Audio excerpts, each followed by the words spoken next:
Une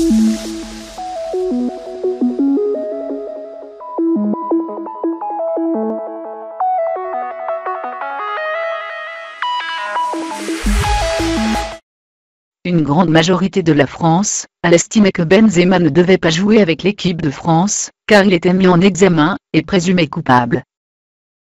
C'est très bien, un représentant de notre pays, doit être clean. Alors que dire de ces Français qui s'apprêtent à élire un président ou une présidente mis en examen et présumé innocent? Le Pen pour emploi fictif. Fillon pour de multiples accusations, emploi fictif, conflit d'intérêts etc. Je veux bien croire que les Français votent pour un programme, mais pas pour une personne qui est soupçonnée de les avoir volés en détournant de l'argent public, pour vivre comme des seigneurs dans leur château, alors que 9 millions vivent sous le seuil de pauvreté. Une autre personnalité honnête de leur parti aurait pu le remplacer, ou alors il n'y en a peut-être pas. Je préfère un président qui a un peu moins de charisme mais honnête. Au niveau international, il représentera les valeurs de la France, la grandeur et la parole de la France, ne seront plus crédibles. Cela fait 10 ans que notre pays a été ridiculisé par nos présidents, Sarkozy considéré comme un mafieux, un Hollande menteur qui a trahi les Français en collaborant avec son ennemi. Et maintenant on s'apprête à mettre un président ou une présidente qui est mis en examen. Le bal des faux culs des politiques droite, comme de gauche montre bien que c'est un milieu de vermine, sans aucune honte, ils retournent leur veste pour garder leur place et leurs privilèges. C'est gerbant.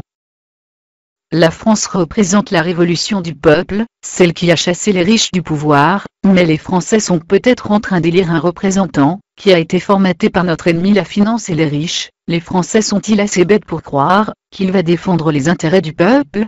Cette minorité de puissants riches est en train de reprendre le contrôle démocratiquement, avec leurs propres marionnettes, en éliminant la manipulation par la corruption de nos élites politiques. Que dire du PS? Rien, ils font partie du système, ils ne représentent plus le peuple d'en bas. 2017 sera la mort de la gauche socialiste, une gauche capitaliste née. Le peuple doit reprendre le pouvoir, sinon nous nous dirigeons vers un avenir avec une démocratie capitaliste totalitaire, où le citoyen n'aura plus de liberté, il y aura encore plus les inégalités entre d'une part, les riches et élites et d'autre part, les citoyens. Les élites et les riches auront transformé le peuple de France des droits de l'homme en une vaste fumisterie, qu'est notre démocratie fictive, où une grande partie du peuple n'ose plus dire ce qu'il pense croyant que cette minorité est plus intelligente qu'eux, et qu'elle doit faire confiance à ces rapaces. Ils pensent qu'ils sont honnêtes, et ces moutons sont en train de redevenir leurs esclaves. J'ai mal à ma France.